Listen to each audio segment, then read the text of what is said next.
F'inqas minn is-sitt minn meta ġew ippubblikati, 10% ta' 1578 ħolma ta' tifel u tifla vulnerabbli saru realtà. Dan grazzi għal raba edizzjoni tal-inizjattiva Children's Dreams.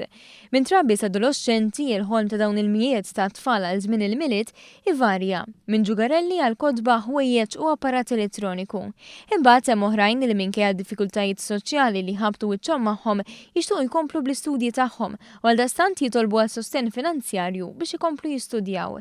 U għed jista' jsib il-ħolm ta' ċkejknin fuq is-sit elettroniku www.childrendreams.org fejn ikun żgur li l-identità tagħhom tkun protetta, kif spjegat Remenda Boyd Grek, il-manager tal-Aġenzija Appoġġ. L-informazzjoni fuq is-sit tkun limitata anke biex nipproteġu l-konfidenzjalità tat-tfal li dik hija l-iktar ħaġa importanti, però meta persuna jiffulfilja il-ħolm iħalli d-dettalji tiegħu u l-ħaddiema soċjali jikkuntattjaw ħafna drabi tkun il-ħaddiema soċjali stess li segwi dak it-tifel jew dik it-tifla.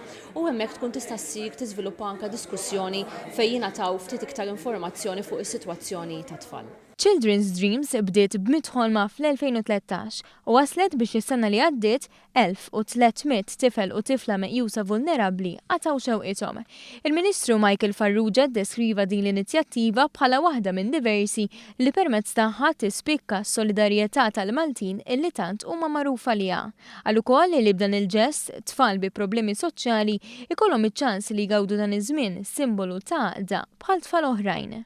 Jiena li x-xogħol kollu li nieħdu sabiex intellaw din Children's Dreams kollu jintesa x'nara id-bissima ta' fuq it-tfal. Ġifieri ħafna drabi tfal ikunu esprimew ix-xewqa tagħhom mal-ħaddiema soċjali, però ovvjament aħna nkunu ħallejna l-element tas-sorpriża.